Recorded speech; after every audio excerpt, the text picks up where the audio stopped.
வெளியில கொஞ்சம் ஷாப்பிங் போனதுனால, வந்து லஞ்ச் செய்ய முடியாதுன்னு சொல்லி வர்றப்பயே வாங்கிட்டு வந்தாச்சு.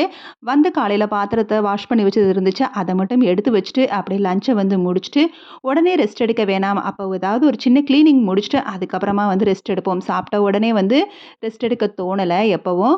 ஸோ, அது மாதிரி இன்னைக்கும் வந்து தோணல. சரி இந்த இடம் வந்து கொஞ்சம் வந்து ரணகலமா இருந்துச்சு. அத வந்து கிளீன் பண்ணிடலாம்.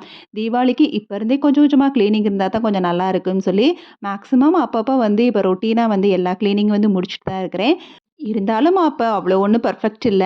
ஒரு சில நேரம் வந்து கைக்கு வந்த இடத்துல வந்து போட்டு விட்டுருவேன். அந்த மாரி இந்த இடத்தையும் வந்து அப்படி அப்படியே அந்த பாக்ஸ் எல்லாம் வந்து போட்டு விட்டாச்சு. ஏன் இந்த புட்டு மேக்கர் கூட நான் அப்படியே இந்த உள்ள இருக்கிறது கூட எங்க வச்சேன்னு தெரியல. அந்த அளவுக்கு வந்து போட்டு வச்சிருந்தேன். ஸோ இன்னைக்கு வந்து அத கிளீன் பண்ணிடலான்னு சொல்லி இந்த இடத்த வந்து கிளீன் பண்ணிட்டு இருக்கிறேன். என்னதான் கிளீனிங் ரொட்டீன் ரெகுலரா ஆனாலும், விசேஷ நாள்னு வர்றப்ப ஒரு டீப் கிளீன் பண்ணணும் அப்படிங்கிற மாரி தோணி, நெறைய விஷயங்கள வந்து சேஞ்ச் பண்ணுவோம். அப்பதான் ஒரு திருப்தியும் கிடைக்குது.